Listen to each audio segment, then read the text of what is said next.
Hi everyone, welcome back to our reading sessions. This is chapter 20 and it's called The Horrid Quarrel. Now, that word there, quarrel, you might not have heard of before.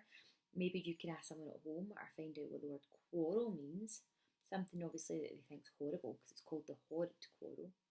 But I also think maybe throughout this chapter you might find out what the word is. So have a think when you hear the word quarrel. Think, what do you think it means, okay? Let's get started. One morning, Molly, Peter and the pixie were playing in the playroom at the bottom of the garden. It had been raining all morning, which was horrible in the summertime. The children and the pixie were very tired of staying indoors.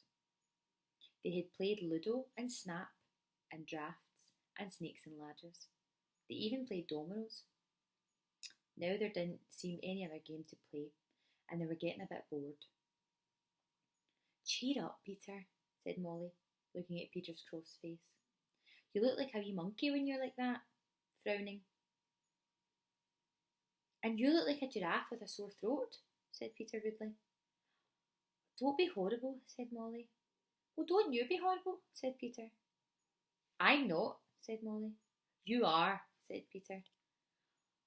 "Please, be quiet, you two," said Chinky the Pixie. "I really don't like to hear you quarrelling. You only get silly." "Don't interfere," said Peter. "You talk too much, Pixie." "Yeah, remember we've been given 2 ears but only 1 mouth, so you should talk only half as much," said Molly. "Well, you talk too much." "How horrid of you to say that," said Molly. Well, you're horrid too," said Chinky the Pixie.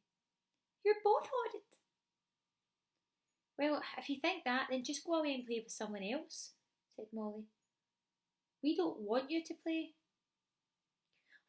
Well, okay then, I will," said Chinky the Pixie, and he went away out of the playroom.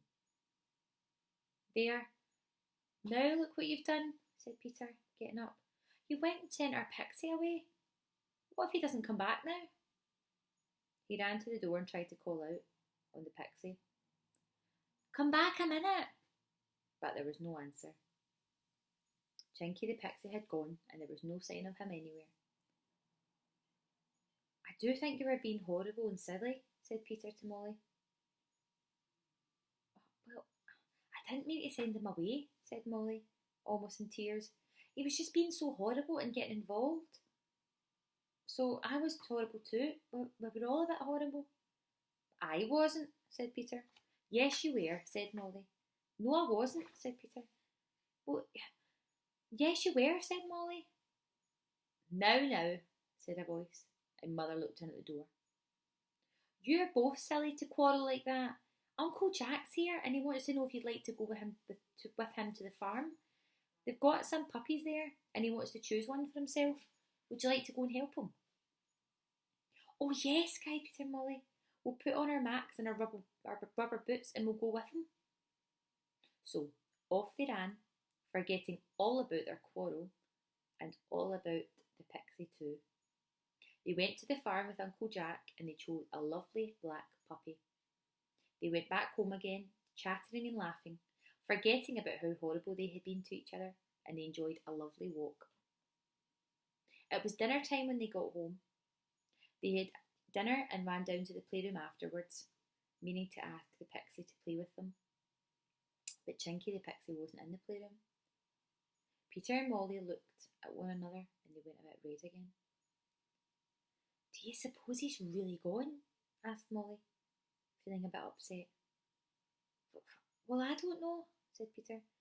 "I'll whistle for him outside and see if he comes trotting back." So Peter went to the door and whistled the little Pixie tune that Chinky had taught him. But no Pixie came up. It was really rather horrid. "Suppose he never ever comes again," said Molly. "Oh, I do wish I'd never said that to him, telling him to go away. I really didn't mean it." "I shan't like going on adventures in a wishing chair without him," said Peter. "It's not any fun without the 3 of us all together." "Peter, do you suppose he will never come back and see us again?" asked Molly. I wouldn't be surprised, said Peter. Pixies are funny, you know. They're not like ordinary people. He might be really upset and he might not know we're sorry. The two children would have been very unhappy indeed if something hadn't suddenly happened to take their minds away from the disappointment. The wishing chair suddenly grew its wings again. Look, said Molly excitedly. The chair's ready to fly off. Shall we go, Peter? I don't really feel like I want to go now that Pixie's not here, said Peter, feeling a bit gloom. But, Peter, I've got such a good idea, said Molly, running to him. Listen, let's get in the wishing chair and tell it to go to the Pixie's home, wherever it is. I expect he's gone back there, don't you? Then we can say we're sorry and ask him to come back and play again. That's a great idea, said Peter. Come on, Molly, let's get in, we'll go at once. So the two children squeezed into the wishing chair.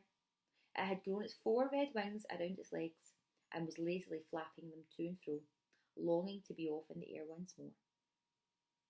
Go to Pixie's house, commanded Peter. The chair rose up in the air and flew out of the door and rose high above the trees. It was so much fun to be flying again. The two children looked down in the gardens and fields and wished the Pixie was with them, sitting in his usual place at the top of the chair. I wonder where Chinky's home is, said Peter.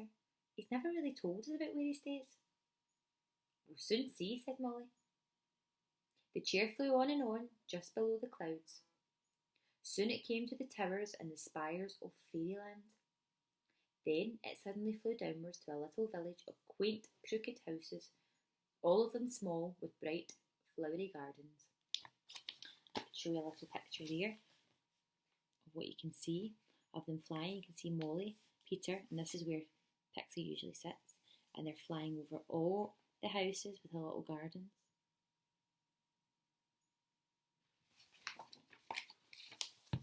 The chair flew down onto one of the gardens and rested there. The children jumped off at once. They went to the little red door of one of the houses and knocked. Won't Pixie be so surprised to see us? Said Molly. The door opened. An old Pixie woman with a very sweet face and bright eyes looked out. Oh, said Molly in disappointment. We thought this was Chinky the Pixie's home. Well, so it is when he is home, said the Pixie woman. I'm his mother. Come on in, please. They went into this neat and spotless little kitchen. The Pixie's mother set ginger buns and lemonade in front of them. Thanks so much, said Peter. Do you know where he is?